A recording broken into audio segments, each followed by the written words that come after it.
I'm Nintendo. And I'm Sega. This is Console Wars!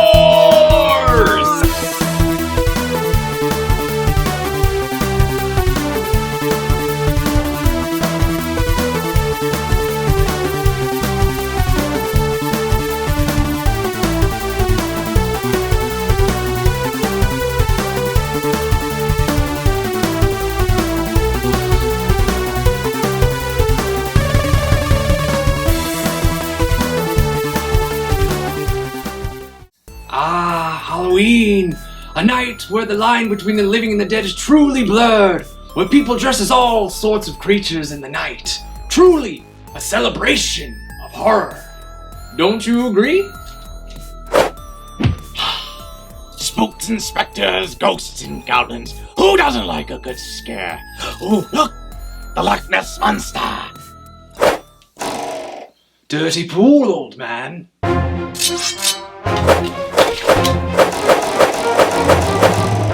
Now, boys, is that any way to behave in front of our guests? Really, getting my utensils dirty? Play with this chainsaw instead. Oh no, we don't mind all that. No, just our food. We're just not used to it being so alive. Yeah, I mean, do you have any vegan options? Of course! It is the 21st century, after all. Wow, that's a relief. Thank you, Lurch. Thanks! That's a lot better. I haven't had this much fun since our last time out. Remember the fires, the screams, the ritualistic human sacrifices? Yes, we all had a great time at Denny's. So what's on the agenda tonight? We hope you two are ready for the scariest night of your lives. We've got all out to frighten you two tonight. We are the scariest family, after all. But you guys aren't scary. You're fun. Yeah, like when you guys dance. Are you guys gonna be dancing tonight? Because I totally brought my parachute pants. Dancing? Fun? Has the world gone mad? We are scary. We are terrifying. We are Addamses. Yeah, but that's why we love you guys. I mean, you're not really scary. You're more like quirky. Yeah, I don't think I've been scared of the Addams Family since the video game. Ooh, the video game. You know, that game gets a lot of flack, but I really enjoy it. And once you get past all its faults, it's actually pretty fun. Oh yeah, it's a pretty good game for the Sega Genesis. I think it's better for the Super Nintendo. What? That's it? Are we doing this? That's a good question. We're at a guest's house. Right. Would you guys happen to have a room with the Super Nintendo and Sega Genesis in it? There is one room, but it is so horrendous. So unholy. Don't do it, Gomez. So terrifyingly frightening. I fear for your life. Yep. Should have known they'd find a normal looking room terrifying. Is it weird that this room is exactly like ours? I mean, they got everything we do, right down to the scented candles. Black raspberry vanilla. But most importantly, it's got consoles. Best Addams Family. The Addams Family, created by cartoonist Charles Addams in 1938, was originally a one-panel comic strip. The Addams Family gained lots of popularity with the 1964 TV show and its memorable theme song. The Addams Family was eventually adapted into a movie in 1991. The film was a hit. With its success came a sequel, a best-selling pinball machine, and of course, video games. Games were released for Nintendo, Sega Master System, Game Boy, Game Gear, and PC. But the ones we're looking at today are the ones for the Super Nintendo and Sega Genesis, both developed by Ocean Software. Very similar games with some differences. Which one's better? Let's find out. The games look incredibly similar. Yeah, they're not the best looking games. Both games aren't the prettiest to look at. Just look at Gomez. He looks more like John Astin than Raul Julia. How did this happen? The pictures of the Addams Family look like they did in the movie, but none of the sprites really look like them. Levels don't really look like they did in the movie either. They take inspiration, but they're not really the same. They have the Addams Family mansion, the vault with combination, eyes, fingers, toes, the cemetery, the garden, the kitchen, I think I saw that, Gomez's trains, the library, Pugsley's room with removed road signs, and the gondola. The other levels are pretty random. You go in the fridge, you go in the oven, there's this creepy old tree, an underground level, the inside of a crypt, a game room that looks more like a torture chamber, a chain room, a room with lots of family portraits, and a cavern. The enemies don't look that great either. Most are pretty generic spooky enemies. Ghosts, mummies, pumpkins that shoot flames, etc. There's also plenty of random stuff like these floating guys, or flying bunnies. Sure, lots of random floating things in these games. They added faces to inanimate objects like teapots or this ball and chain. Not the best enemy design. The bosses are pretty generic too. A snowman, floating centipedes, a witch, a spiky fire dragon, a goblin, a wacky scientist who's only a head, a bird, cause why not? The only boss maybe inspired from the movie is the judge, and he looks nothing like he did in the film. Two pretty poor adaptations of the movie. Right. But I still think mine looks better. Look at this guy on Sega. Looks like some creepy painting. It's pretty stylish. It looks a lot more interesting than the generic moon and stars on Super Nintendo. Then there's this level. You can turn the lights off. It looks kinda like a negative on Sega. When you do it on Super Nintendo, some of the level just goes black. Not as cool as Sega.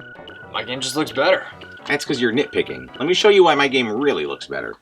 Just look inside the Addams mansion. Here's the background on the Super Nintendo. It's dark and looks far away. Then look at the Sega. Really bright. It doesn't look as sharp. Same with Pugsley's Den. Not only does the color give the Super Nintendo more depth, but the wall has a design too. It's not plain like the Sega game. All the levels on the Super Nintendo have a darker look, which works better. The muted colors on Super Nintendo are much easier on the eyes. Even the portraits look better on the Super Nintendo. Morticia has makeup on the Super Nintendo. Not in the Sega game, and Morticia would never be caught without makeup. And one of my levels puts yours to shame. Here's the chain room. Check out the moving chains in the foreground and background. Looks pretty sweet. And on Sega? They don't. The chains in the foreground only move with some parallax scrolling. Definitely looks better on the Super Nintendo game. It's close, but my game has the edge. With better use of color, better use of lighting, and more details, best graphics go to Super Nintendo.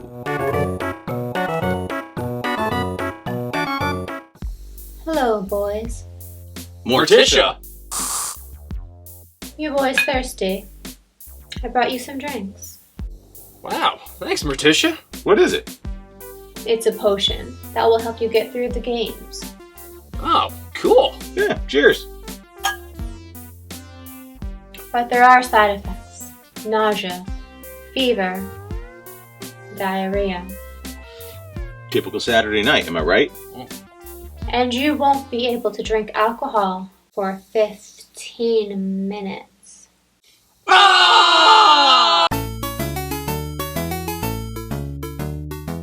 There's lots of similarities to presentation. Both games start with Thing doing his thing. This also happens during the ending. The title screen looks very in tune with the movie, and both games have similar looking cutscenes when you save someone. The HUDs are similar too. Both show life bars, lives, money, points, name of the room, and boss's life bar. Very similar and very simple. Similar, but my presentation goes the extra mile. Let's take a look at that pausing. Check it out when you pause on Sega. Classy. Now check out pausing on Super Nintendo. Ugh, that's embarrassingly plain. Now let's check out the intros. On Sega, after you see Thing do his thing, you see the Addams Family mansion with lightning and bats. Spooky. And well done. Now look at the Super Nintendo. Okay, here's the Thing doing his thing, and then nothing. That's right, no lightning, no bats, but most importantly, no Addams mansion. Why didn't they include it? We both have the mansion in the ending. It doesn't make sense that you don't have it in your intro. I think my presentation's better. Just look at the cutscenes. We have the same looking cutscenes, but look at my pictures. They're much brighter on the Super Nintendo. I know I complained about the Sega game being too bright, but profile pictures is not the place to go dark.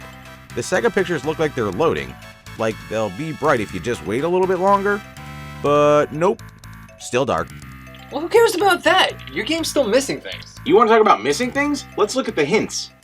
There are hint boxes spread throughout the game. To activate, simply hit with your head. On Super Nintendo, you'll see Thing go off the screen and then come back with a hint.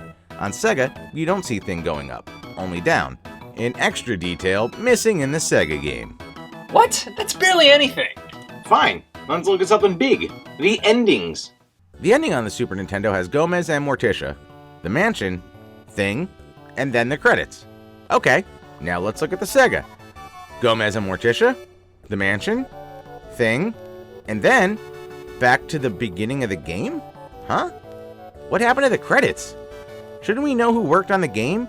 And not only does the Super Nintendo give you the credits, but you get their pictures. It's a celebration of the developers and it's charming. How many games do they actually show the faces of the people who worked on them? It's pretty cool. Sega doesn't give you their faces. Sega doesn't even give you their names. Sure, Super Nintendo is missing 2 things, but missing these credits is huge. Sorry, but missing credits is big. My presentation's better. For having better looking profile pictures during cutscenes, a little more Thing, but most importantly, having actual credits and fun pictures of the people who worked on the game, best presentation goes to Super Nintendo!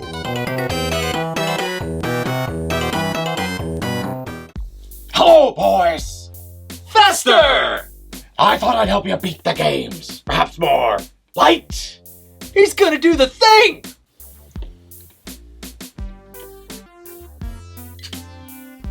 Oh.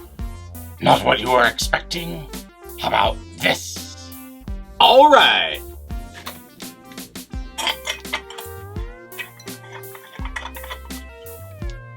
Aren't you gonna do the thing? Yeah, you know, with the mouth. Oh, you think I just put a light bulb in my mouth for anyone? The nerve. Oh, just kidding.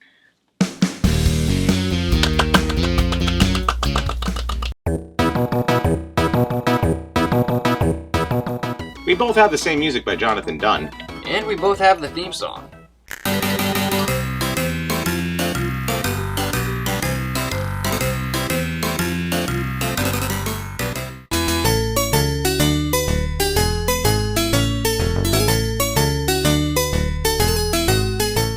And even though we have the same songs, my music's still better. The music on Sega is faster.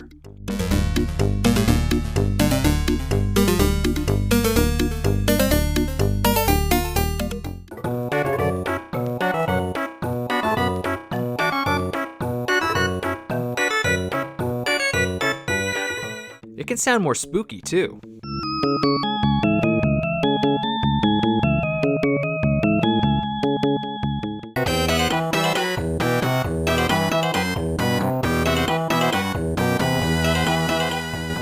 My music definitely sounds better.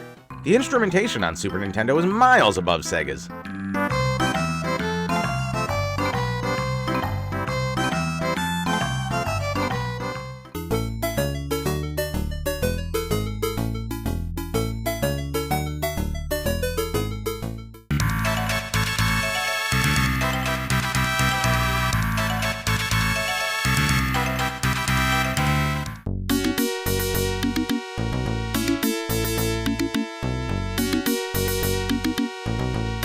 That doesn't sound much better to me.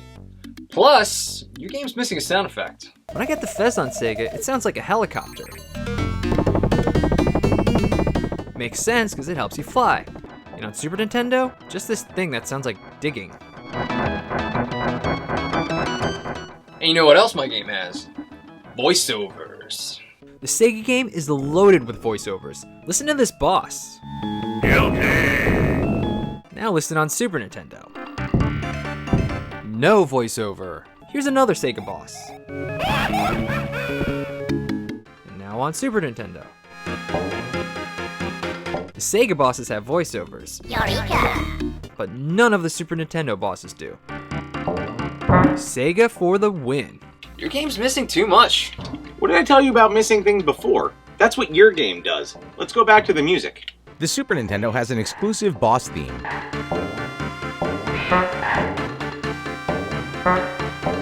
Sega just reuses music from another level.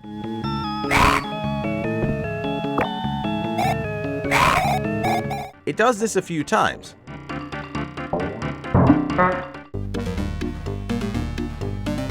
Eureka! This track is also a Super Nintendo exclusive. And even the ending track on Super Nintendo is exclusive.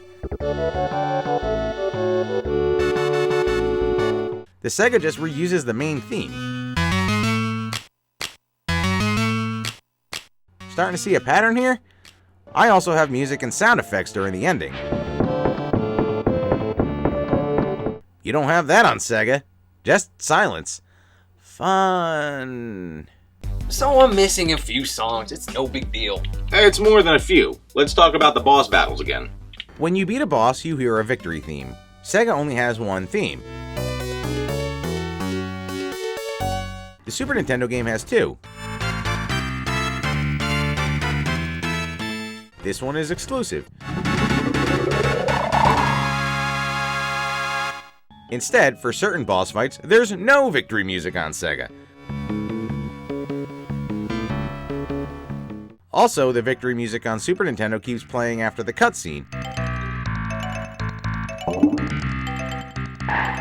It goes right back to the stage music on Sega.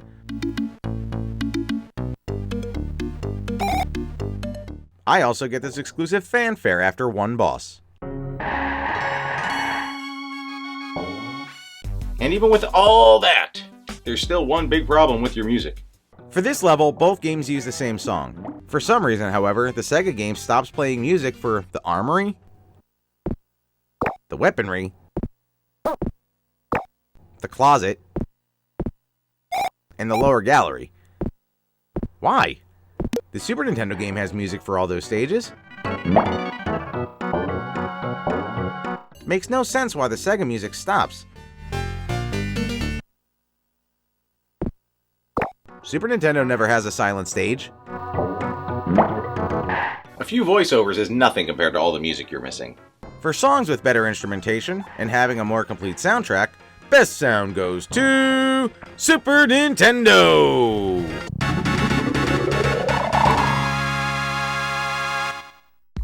Hello, boys! Gomez! You've been up here a while. Thought you could use a hand. Thing! Oh, just take the stick, sir. Can't wait to see what he'll do.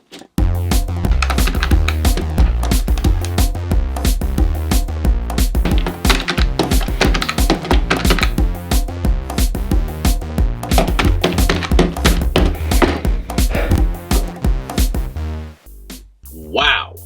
That was incredible. I have never seen anyone play that bad. I know! He didn't even make it inside the house. He kept just dying in the corner. What's the matter, old man? Did you drink too much? Come, we'll get you some coffee.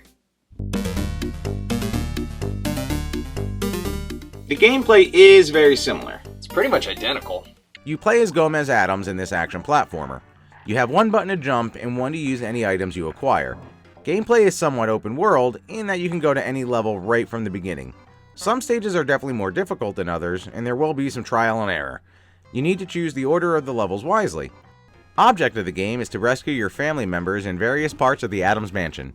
The game is loaded with generic enemies that you can take out in one hit. Your main attack is jumping. You do have items you can use as weapons, like a golf ball or a sword. Careful though, because you lose your weapon as soon as you get hit. The trade-off is when that happens though, you don't lose any life. There's also sneakers to make you run fast, a fez that can make you fly, and a shield that makes you temporarily invincible. One good thing is the enemies don't respawn as long as you don't leave the room or die. The game is very generous with checkpoints too. You usually respawn very close to where you died. Makes it a lot easier to get through the game. There are dollars spread throughout the game. Every 25 you get, you replenish a heart. Get 100, and that's a 1-up. There's also points. They actually help in this game. Every 50,000 points gives you a 1-up. The game has unlimited continues. There's also a nice and short password system, which can be useful since the game is a bit on the long side. Other than the sliding, this is a pretty solid platformer. Yeah, I mean, it does have some interesting mechanics. One way the game's interesting is the life bar. You start out with 2 hearts, which makes it seem very difficult, but beating certain bosses gives you more hearts. You can get up to 5 total. You can get through the game without beating the bosses and getting the hearts, but it would be pretty difficult. You get to choose how you'll beat the game. Not bad for a silly platformer. Levels can be long. Levels can be loaded with enemies. Seems like the game just wants you to die. Maybe at first, but not once you realize this game is loaded with secrets. There are lots of hidden doors, which usually lead to many rewards. It really opens up exploration in this game. You can spend lots of time just trying to find power-ups to even the odds in your favor.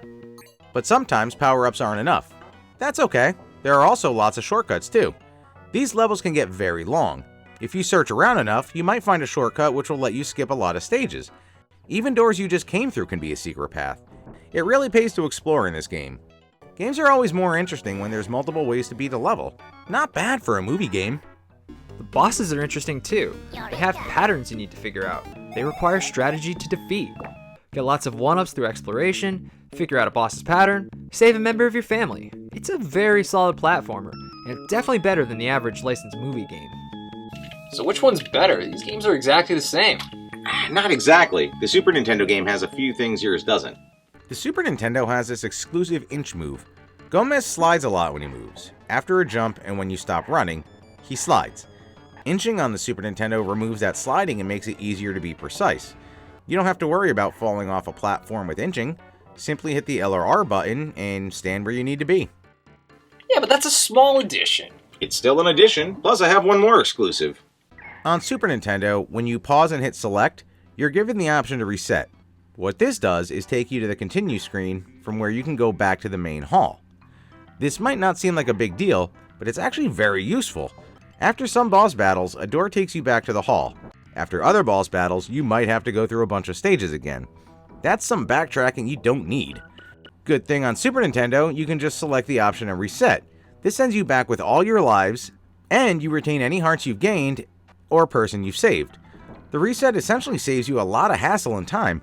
The Sega game doesn't have it. You have to backtrack, and if you don't want to do that, yeah, you just have to kill yourself. It can be really annoying if you have a lot of lives too. Soft reset on Super Nintendo for the win! It may not be much, but it's enough for an edge. Gameplay goes to Super Nintendo. For having buttons to inch forward and having a nice reset to avoid any backtracking, best gameplay goes to the Super Nintendo! Both games are similar, but one is better, and that's The Addams Family for the Super Nintendo. It has better graphics with better use of color, better lighting, and more details. It has better presentation with actual credits and pictures of the developers. It has better sound with solid instrumentation and a lot more songs. It has better gameplay with an inch button and a reset from the pause menu.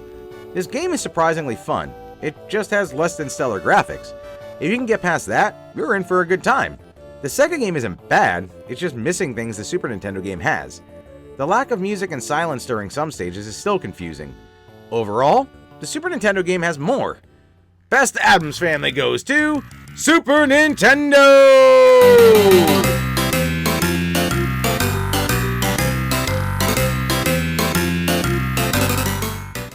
Well, now that that's done, let's go see what these Addamses have planned for us.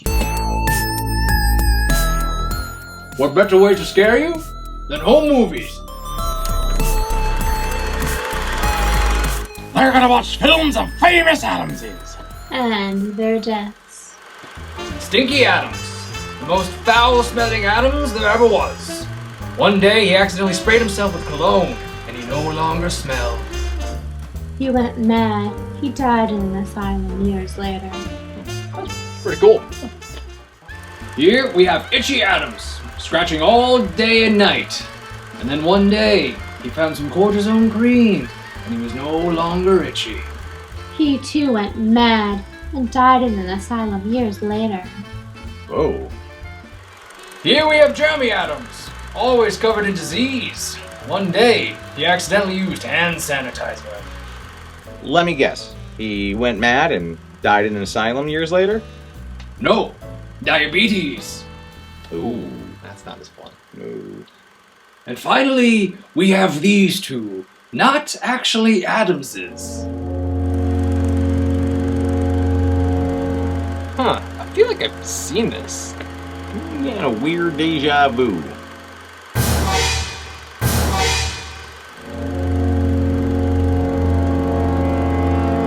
I don't get it. That never happened to us. Not yet. Ah! Thanks for checking out our latest video. Be sure to like, comment, and subscribe. And check us out on Patreon for earlier releases and bonus content. Special thanks to Xavier the Lycan for his donation of the games. And thanks to everyone who suggested Addams Family. And keep those suggestions coming. We will get to them. Also, check us out on Facebook, Twitter, and Instagram for more console wars goodness. Later. So I'm missing a few songs. NBD. It's no. I made sure to go this way just so you get some of that on you.